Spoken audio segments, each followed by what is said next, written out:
Good afternoon and welcome everyone. Thanks for being here. This is the third live event organized with LE Publishing, and just a couple of technical details for you. By the way, my name is Silvia Petrosillo. I'm the International Marketing Manager in LE Publishing. I just wanted to let you know that this session will be recorded and that the video will be available soon in the next few days, weeks on our YouTube channel, LE Multimedia.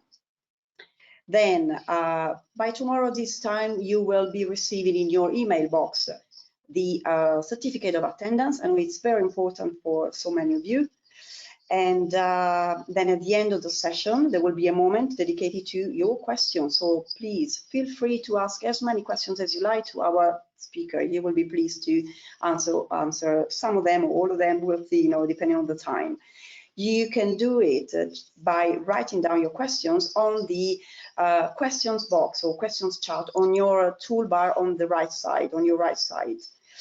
Then last but not least, remember at the end of the session, remember to download the PDF or the presentation of this presentation. So it will be very useful for your archive, for your study, for your note. Just do it at the end of the session before I close this event, okay? And I think, yeah, I think I've said everything I wanted to say. I just don't want to waste much of your time.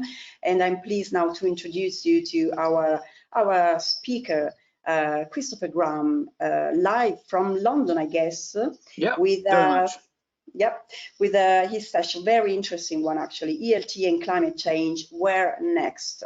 So thanks, Chris, for being here, and it's over to you now. Thank you. Well, thank you very much, and thank you for inviting me. So good afternoon, everybody. We seem to have people from a number of different countries. I was just saying to Sylvia before that the weather in London is very warm. It's 14 degrees, which is quite unusual for us in March. So I think we're enjoying the sunshine, whereas other people in mainland Europe are not enjoying it so much, perhaps. So what I'd like to do is to start off by telling you a little bit about the background to all this, because the connection between climate change and English language teaching may not be obvious. So we want to explore that a little bit and then talk about various activities that have been happening in the field of climate change and English language teaching. That's my favorite slide because it's the one that's about me, but I'm not going to leave it there for very long. If you're interested, you can read it when you download the slides, as Sylvia suggested, at the end of the session. But anyway, that's a little bit of stuff about me, which is good for my ego, if nothing else, perhaps. So these are the four areas, as I said, that I want to look at. One is, what is the problem? What is this connection between climate change and English language teaching? The opportunities, challenges, and some initiatives and projects that are happening around the world. Now, I've got about 45 minutes, 50 minutes to do that in, so I may run slightly out of time, but you, again, I'm reminding you, as Sylvia said before, please to download the PDF version of the slides from the platform before we finish. So anything that you miss, you can catch up with that. The word emergency is not too strong. Because you've come to this talk, I'm probably telling you something that you know already and probably something you agree with, but this is a climate emergency. We're in a mess. We have a lot of other emergencies in the world at the moment, politically, obviously, and in terms of COVID, but very high on the list and connected with many of the things happening in the world is this climate emergency. So it's not an exaggeration to say that, I think it's fair to say. I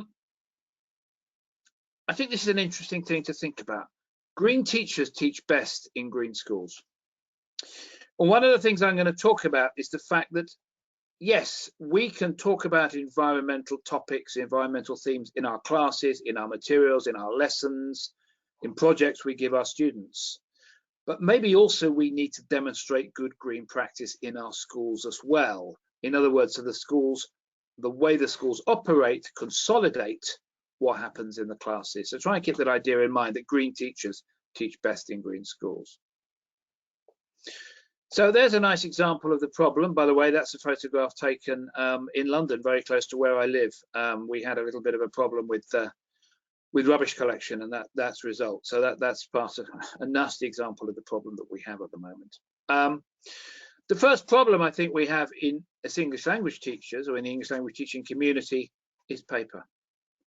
We use a lot of paper. We all use handouts. Very often they're given to the students write a few words on the handout, they throw the handout away, that's the end.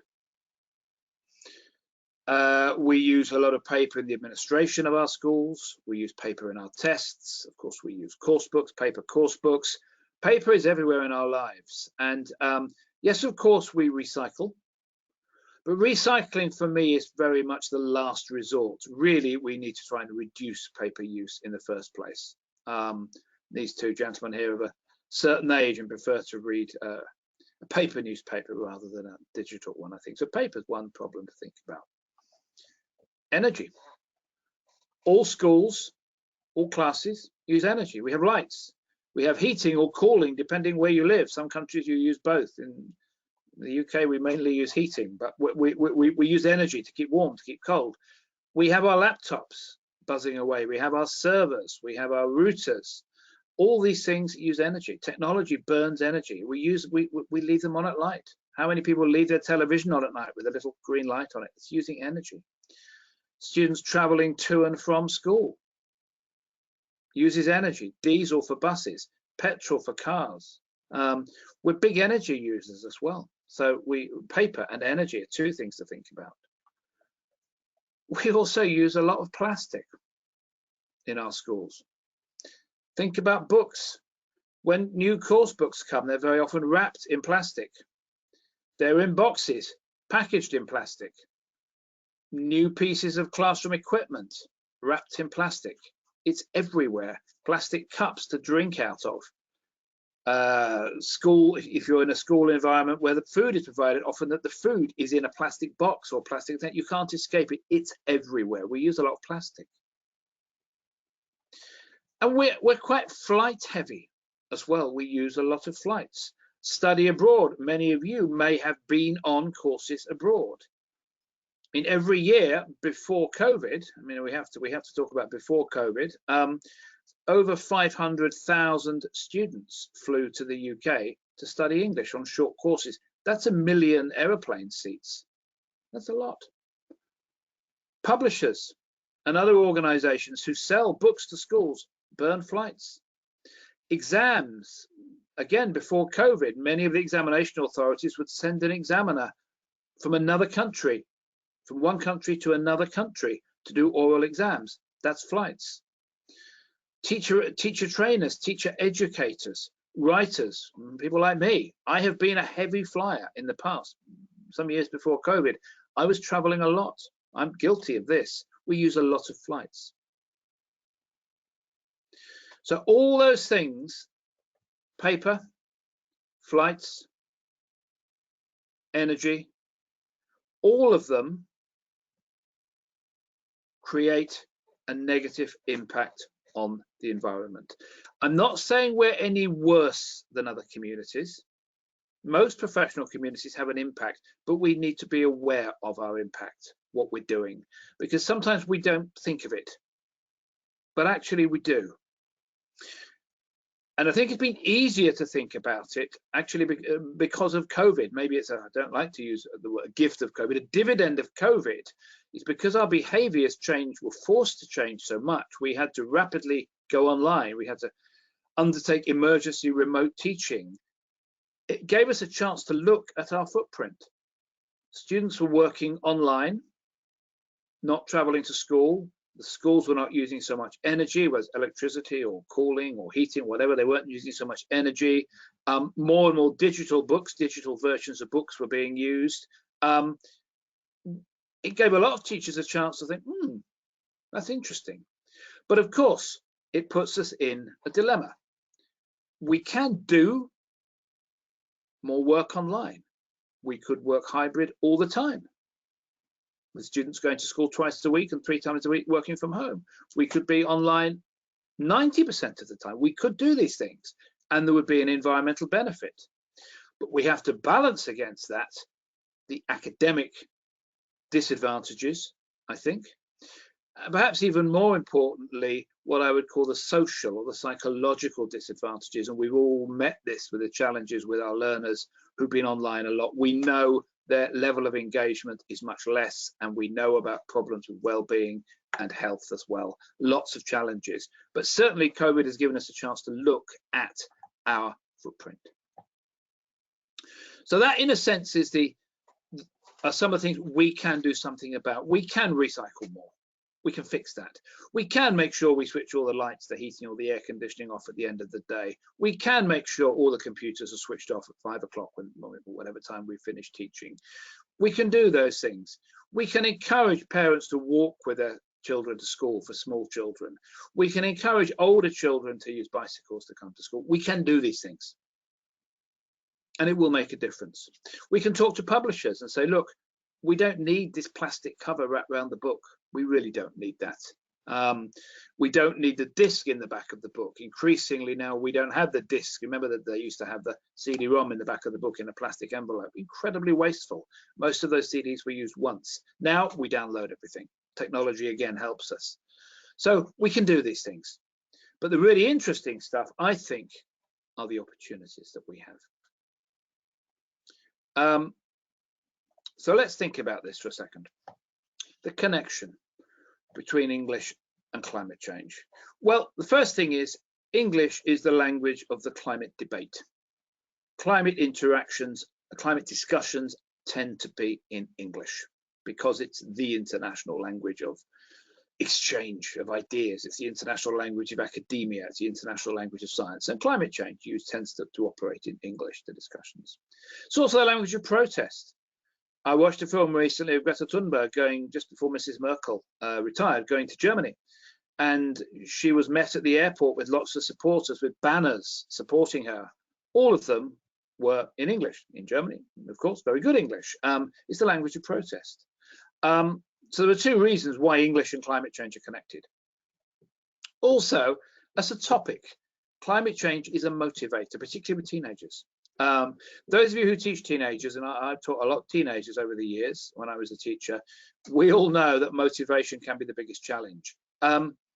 It's probably a cliche, but it's also probably true, that teenagers are the most engaged demographic in the climate debate. Generation Greta, people call them. I think it's true. So it can be, they want to talk about it, and I'll give you some statistics on that in a moment. It's a motivator. But above all, because we are teachers. Occasionally a teacher will say to me, it's very interesting, but it's not my job. No, I'm not doing this. I'm an English teacher, it's not my job. I say, no, it's not your job. It's your responsibility. You know, we are educated people. We are working, particularly with young people, but also with older people too. We have a responsibility, I think, as well. For me, English is the passport to the climate debate. It opens the doors to the climate debate. So those are that's the connection, if you wish, between English and climate change. There are a lot of us. A colleague and friend of mine, John Nagg, who's now retired, worked for the British Council. He, a few years ago, came up with a statistic that at any one time, this is an incredible figure, 1.5 billion people are learning English around the world at any one time. Not million, billion. That's a lot, isn't it? I don't know how he counted them, but he did. And of course, that includes primary school students in very populous countries like China and India, as well as private language school students in Norway. It includes anybody who is learning English. Now, that seems to me to be a great opportunity, that we as a community of English language teachers have influence over our little percentage of that 1.5 billion learners. We have our 50, 60, 100 students we work with. We can support them to engage with the climate challenge. And if you multiply the number of teachers here around the world up to the whole number of teachers, of people teaching English, we're a very influential army, I think. So it's a good figure, 1.5 billion, isn't it? I don't know how he counted them, but I had dinner with him recently and he confirmed that was pretty much what he thought was the accurate figure. I've been working for the British Council for the last year and a half on a project as part of the Climate Action in Language Education is the name of the project. And I have a report that's about to be published this month, and you can see the source at the bottom. And in the report, we did a lot of different research methods. We used surveys, questionnaires, interviews, but we used the British Council Teaching Teenagers website to have an online survey. We sampled about 2,500 students, but teenagers being teenagers, sometimes they don't answer all the questions, so we have to reduce the size of the sample. But of the students who answered this question, about 360 of them, that's interesting, isn't it? They want to learn about climate change in their English lessons. In other words, they want your help on it.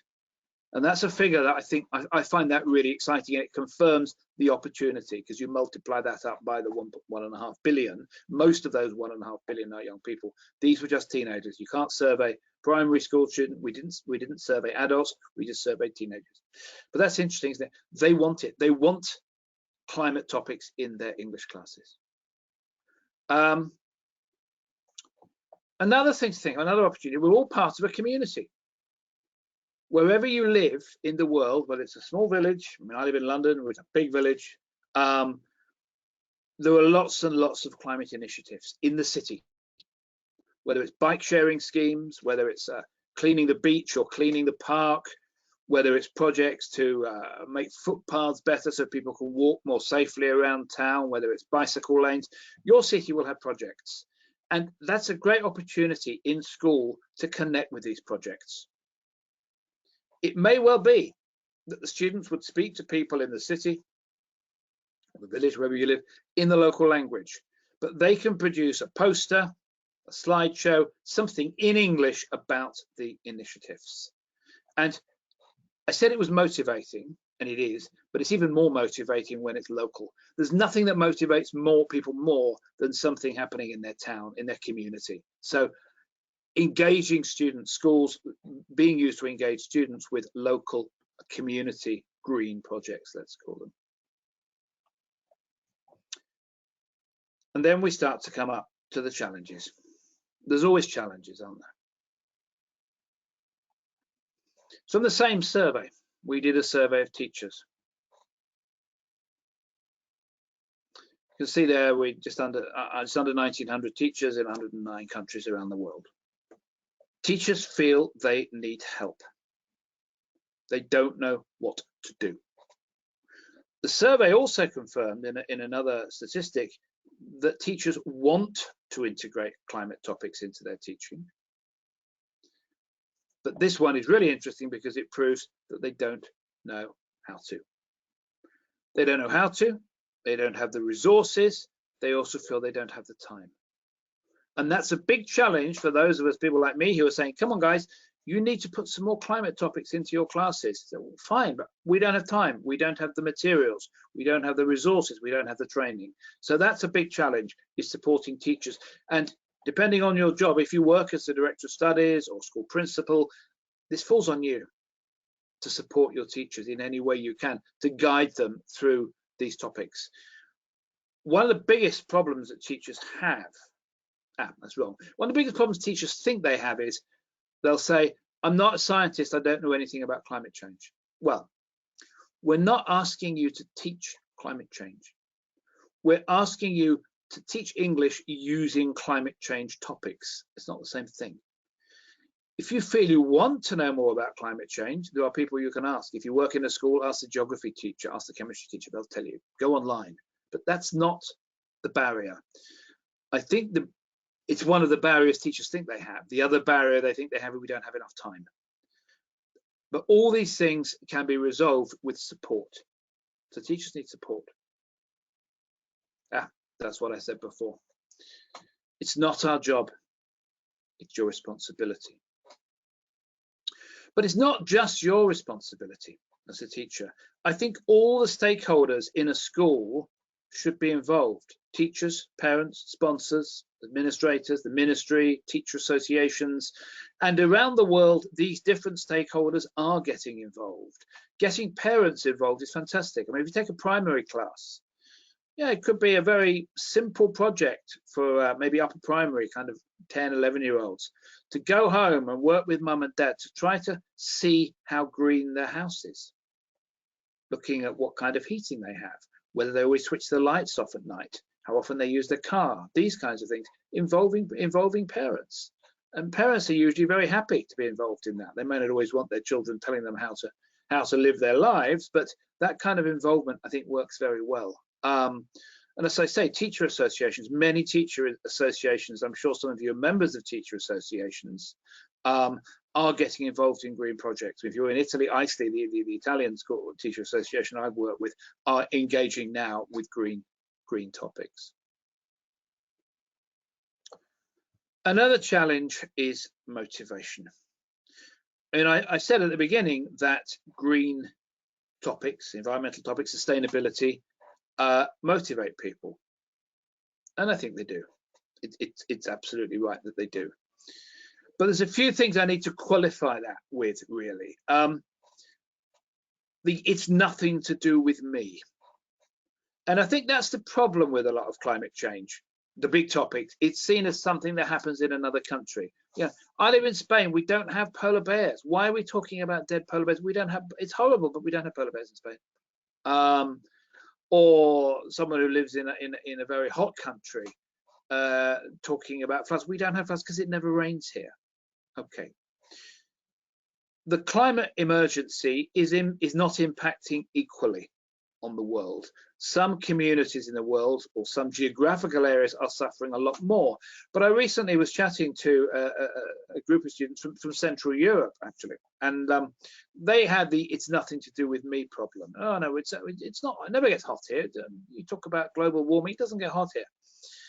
I said, what happened up in because I knew that they'd had a flood earlier on that year. What happened up in the valley up there? Oh, there were terrible floods, and last year. It's not normal, you know. I said, why was that? I don't know. Oh, climate change. Ah, gotcha. And suddenly, yes, we have a local row. We'll engage because my granny's house suffered in that. Okay, I understand the problem. There is an impact everywhere in the world, but sometimes you have to find out what the impact is. As I say, it's not equal. It's not the same everywhere. And another demotivator is the "it's hopeless" point. It's too bad. We can't do anything. It's horrible. It's horrible. I can't do it. And they just close. Don't want to talk about it. It's so bad. It is bad, but what is even worse is doing nothing.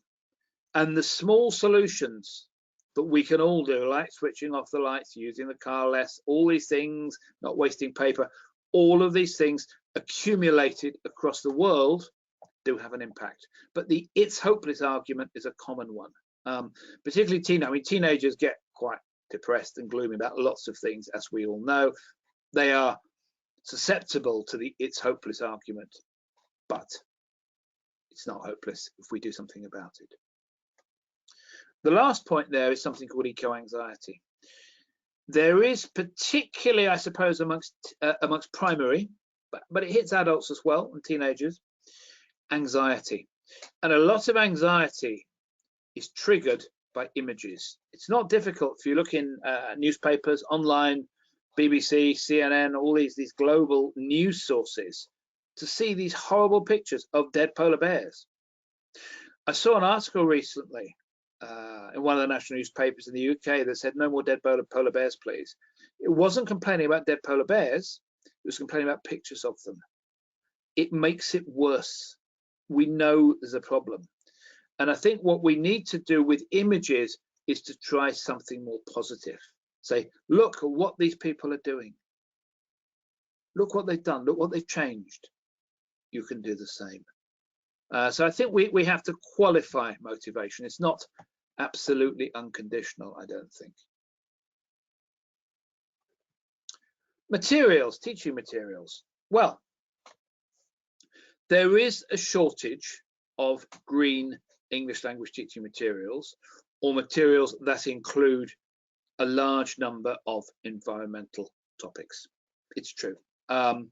Typically, I suppose a course book, if there is such a thing as a typical course book, it would have one, even in primary, secondary, adult, probably all levels, I suppose, it will have one unit called Our Beautiful Planet or the Blue Planet or a name like that, which will focus on environmental topics.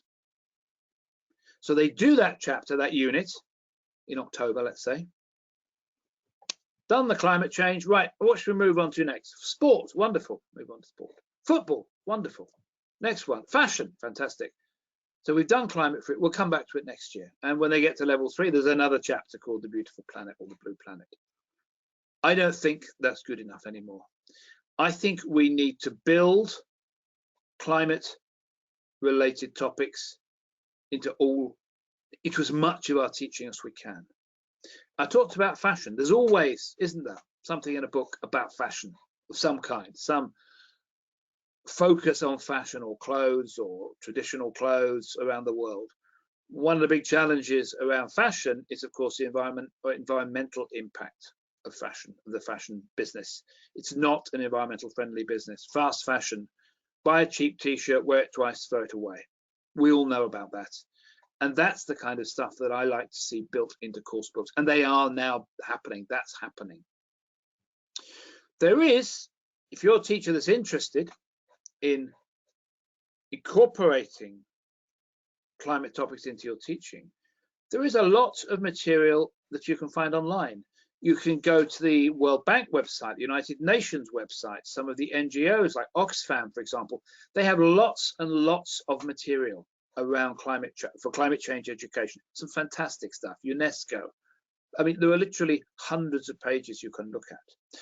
The problem is most of them are either in another language, they're in Spanish or French, Italian or Arabic or Chinese or Russian, different languages, as well as English, or they are in English designed for native speakers. So the level, not the content necessarily, but the level is too challenging for many students. So we do have the problem of adaptation. You can adapt, as you know, anything to any level, but it takes time. And as I said before, one of the big problems teachers have, or at least they think they have, it's probably true, is time. Now, recently, some of you who are interested in new trends in teaching, new ideas in teaching, may well have come across translanguaging. Translanguaging is the concept, and many people are not keen on it, let's say. Translanguaging is the concept whereby the students in class will use not only English, but their own language together at certain times. Translanguaging offers a lot to climate change related teaching. For example, you might have a text, you might find a text, let's imagine you live in Germany, you might find a text in German about exactly what climate change is and the impact it has on water, why it makes floods happen, why it makes drought happen. One of the biggest impacts of climate change is water. This is also water. So water, it increases floods, and it also reduces rainfall in other areas. So they can read this article in German very quickly, 10 minutes, and then they produce a PowerPoint presentation to show other students in the school in English. That is one way of dealing with this problem, because there's not much accessible material around. There's more coming. So if you're interested in the idea of translanguaging, you can Google it. It's becoming very much part of the debate. It's part connected to the debate about English as a lingua franca as well, ELF. So take a look at translanguage. I think it offers one way to deal with the problem that a lot of materials we have are just, that you find online, are just too complex. So I want to show you a few things that have been happening in the world of ELT and climate change. And I'll fly the flag of the British Council to start with, because that's who I've been working for. I've worked for them a lot for the last 18 months. The web link there at the bottom will get you to most of their climate-related content. British Council has produced, or what I've written some of, a whole selection of lesson plans. We wrote 12 altogether. They're downloadable lesson plans arranged by level, English language level. And each one has an online version and a face-to-face version. and each of them is based around a particular climate change related topic. They're lessons you can download free of charge, you can use them, you can adapt them, you can take the idea and apply it to another topic. And we're also producing a little booklet that will be out hopefully by the end of March to support them. But the lesson plans are on the website already. They've been incredibly successful, and I think by January we had 48,000 people downloading them around the world, which excited me quite a lot anyway. Take a look at the lesson plans and you can put them into use. For example, I wrote one about water, which is why I know something about the impact of climate change on water. So there's something about the water crisis. There were things about fast fashion, about agriculture, about traffic pollution, and as I say, they're arranged by level, so take a look at those. The British Council also has a series of podcasts around climate change. They're mainly conversations with teachers and other people around the world involved in English and climate change topics. They're really inspiring to listen to. You can find them on the site and listen to them through any podcast platform that you use. The report that I mentioned to you before, the British Council report that's coming out towards the end of this month, will be available for everybody online, and I just showed you a couple of extracts from it. There is a MOOC, a massive open online course the British Council has produced together with a couple of friends and colleagues of mine, that runs 2 or 3 times a year. You can find the next dates online. It's free of charge, and it is about adapting and producing climate change materials for ELT classes. So that is there. And there's also a number of competitions that they run for schools and for students around climate change topics. So take a look at that link at the bottom there for some ideas. Some of you may know about International House, the chain of private English language schools. They are leading the way from 2 positions. They have their environmental sustainability policy is on their website. And if you do run a school or you're part of a school, it may give you some ideas about how to deal with the negative impact of your activities on the environment. So that's done. You can have a look at it and download it. They have a wonderful project called the Young Environmentalist Project, when students from around the world work virtually together to produce different sustainability and environment related projects. So you might get a team of 2 students from Mexico, 2 students from Singapore, 2 students from Germany or France, working together to produce a short video or something around an environmental theme. And their schools can also apply to get an environmental sustainability badge, which is like an award for good environmental practices. It's all on the website, but they're really inspiring what they're doing, and I'm sure they're very happy if other people want to replicate it and take ideas from it. Equals, which is another large association of language schools around the world, not just Europe, but around the world now, they have a Green Stars campaign. Their schools can win a Green Star for good environmental practice. You can find more about it there on that link. All ideas for schools. This is from the report that I wrote. I'll let you read it for a second, from a school in Turkey. Something quite exciting that I think the school was doing. I'll leave it there for 1 minute for you to have a look at.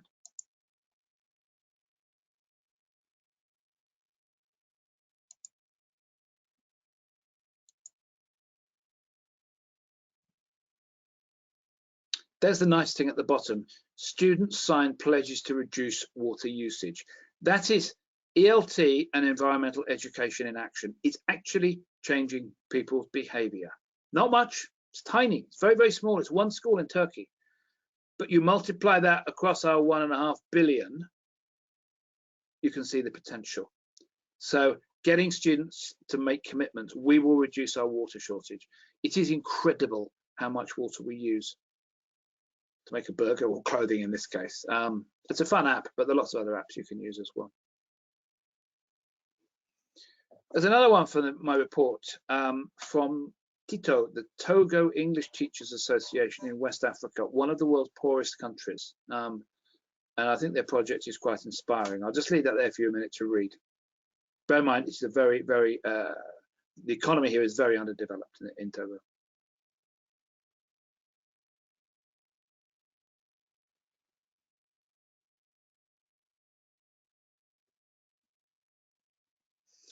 So you can see the project, the problem, one of the big environmental problems they have in Togo is plastic bags.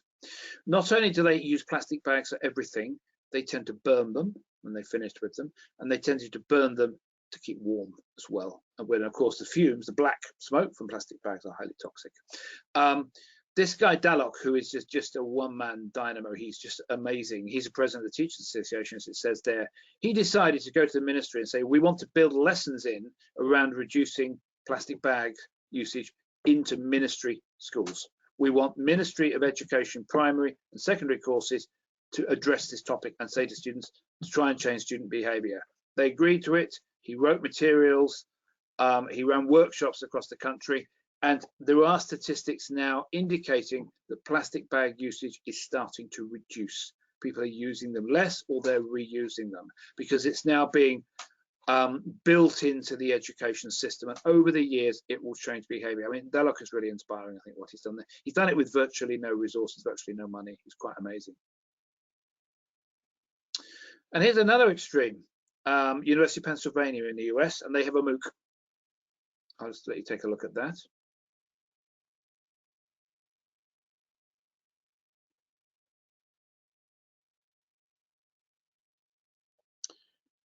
The MOOC was set up, as it says there, mainly for students of English, particularly those working in STEM, science, technology, engineering, and maths, but all in the frame of climate change. But in fact, when I interviewed the team that run that last year, in fact, many people who joined were English teachers, actually, because they wanted to find out more about climate topics to teach in their classes. And you can see they've had 136,000 students, which I thought, well, apparently for a MOOC, that's not very big, but it seems a lot of students to me. So that's an opposite extreme from Dalok in Togo. Again, that is free. If you're interested, it's still available. It's free, I believe, still. It's paid for by the US State Department. So you can sign up to it. It's a really interesting course if you want to find out more. If you Google it, you can find it quite easily. It's on Coursera or FutureLearn, one of the platforms. I don't remember which one. Now, we have a couple of controversies, of course. Elephants in the room. There's always an elephant in the room, isn't there? Flights. Now, many organizations around the world, universities, private language schools, colleges, depend upon foreign students coming to study with them. Most of those students, wherever the college or universities, will fly. There are arguments that can be made to say, actually, they don't need to. We can provide equally good educational, English medium educational opportunities at home. It's a big argument, and I've had fights with a number of people about it. I'm not saying, of course, that we shouldn't fly anywhere, that we shouldn't go on summer study holidays. Of course, I'm not saying that.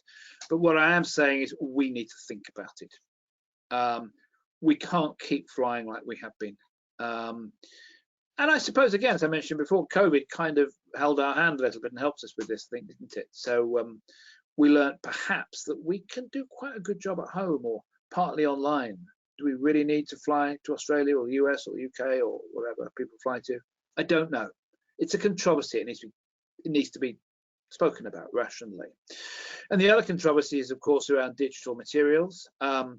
Some publishers are digitalizing everything. Some publishers are digitalizing some things. Some teachers love digital materials. Some teachers hate digital materials. It's controversial. There are financial reasons that publishers don't like digital materials, of course, because they're not so expensive. It's a commercial reason, which I fully understand. Some teachers don't feel they have the skill set to exploit them in the best possible way. And of course, there is an environmental risk around what we're doing now. There is streaming like this, using digital materials online, does have a carbon footprint. The problem is we're not quite sure how bad it is. There are various projects. The University of Bristol in the UK engaged in a project at the moment to try to measure, to create a tool to measure the impact of teaching online or working online like this compared to face-to-face. To me, it's fairly obvious that online is going to have a lower footprint. And if nothing else, events like this, I don't know how many different countries, Sylvia will tell me later how many different countries are here. There's no way that all of you would have been able to come for 1 hour in an aeroplane to to this meeting. It wouldn't have been possible. So I would have had to fly to Spain or Italy or Germany. So to me, it's obvious that digital is greener, but it's controversial.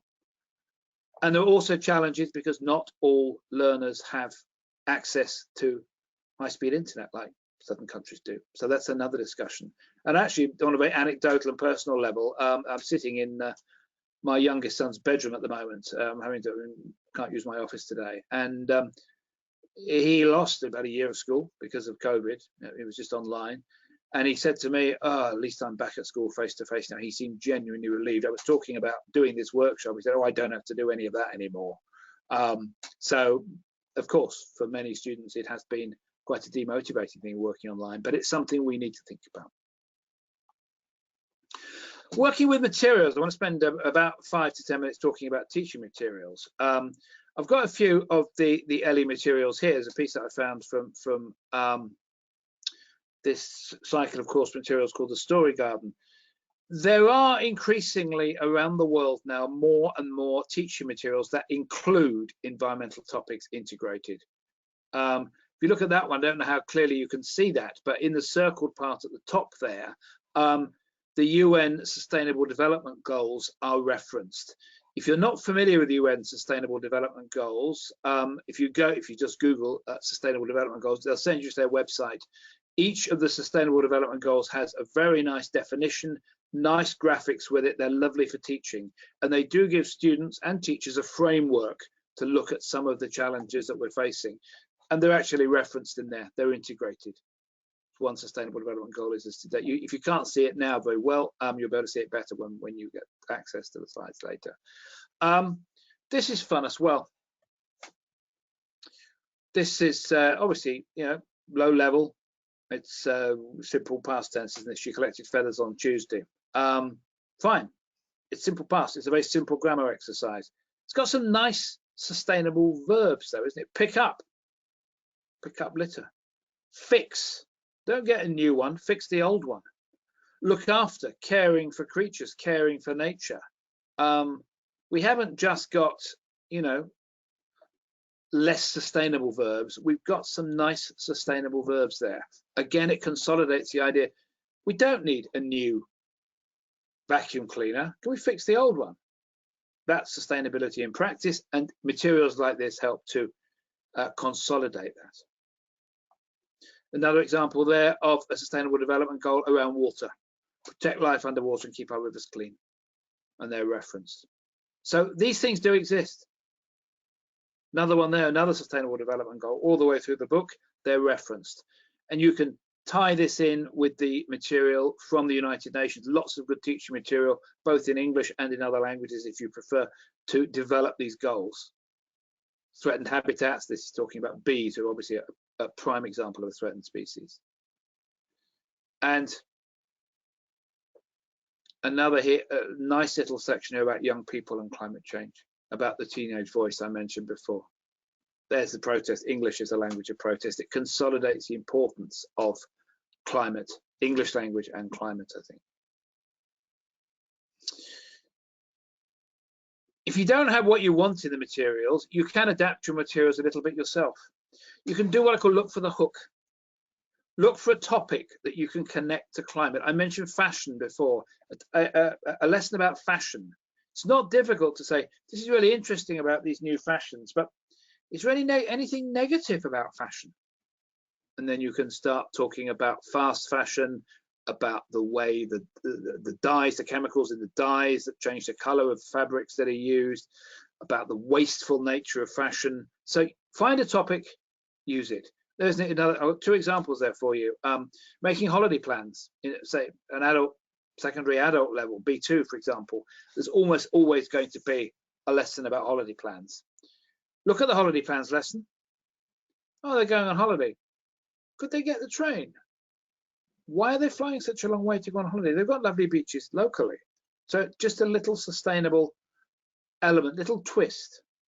In a primary lesson, shopping. Mum and dad going to the market. Just bring in, what are they going to put the shopping in? In a bag, what kind of bag? Plastic bag. Plastic bag. Maybe a cloth bag. Cloth bag. And then say to the kids when you go home, Ask mum and dad if they got any cloth bags. Why do they have you always use these plastic bags? Changing behavior slowly. Equally, looking for the hook, you can look at skills. The famous 21st century skills, collaboration, creativity, communication, critical thinking, are applied very well to the climate debate. Working together to find solutions. Critical thinking, what is the problem in the fashion industry? Well, it's fast fashion, it's the chemicals they use, all these issues around the fashion industry. So you can find a hook, or you can write your own materials. It's difficult, it's complex, but if you want to do it, here's a few ideas. What you do, what you write, share it. A lot of people want materials. Put it online, send it to your teachers association, to your school groups on Facebook, whatever you're members of. Share your work. Be positive. As I said before, motivation comes from positivity, not negativity. Never assume how much learners know. I think we sometimes think that particularly teenagers know a lot about climate change. They probably don't. You may not think you know much, but you probably know more than your students. So don't overassume the content. Eco-anxiety I've spoken about. Local and relevant I've spoken about. Global to local. So important, a local impact. The impact of climate change is those floods in your granny's village last year. You remember that, don't you? Okay, there's the problem. And try and make your materials lead to action. Getting out, cleaning a beach, cleaning a park. Again, it's about changing behavior, isn't it, really? So that's the end of what I wanted to say, and incredibly, I'm just about on time. So, Sylvia, are there any questions that people would like to ask me?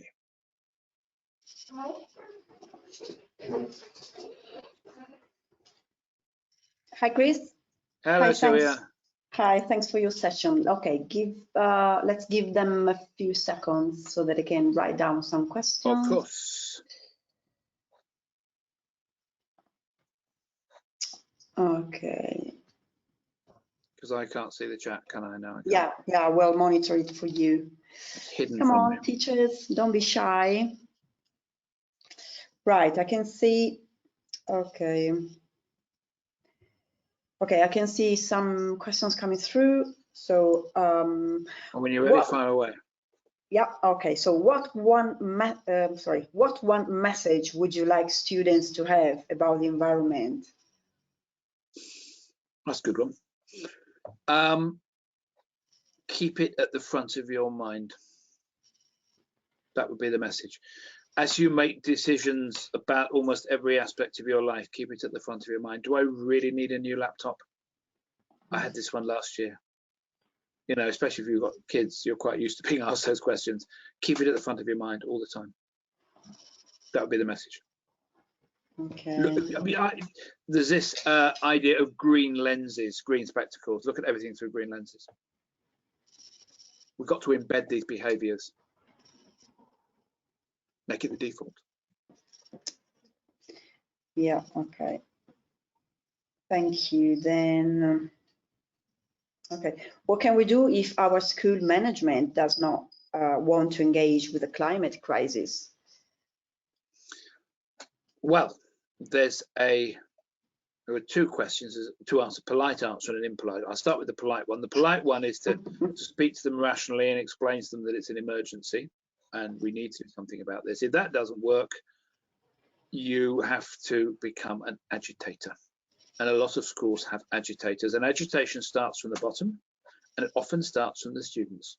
And if enough students say, if the message coming from the students is we want to engage with the climate emergency, school managers tend to listen quite quickly. And the other way to agitate is to get parents involved as well. If parents say, what are you doing about the climate emergency?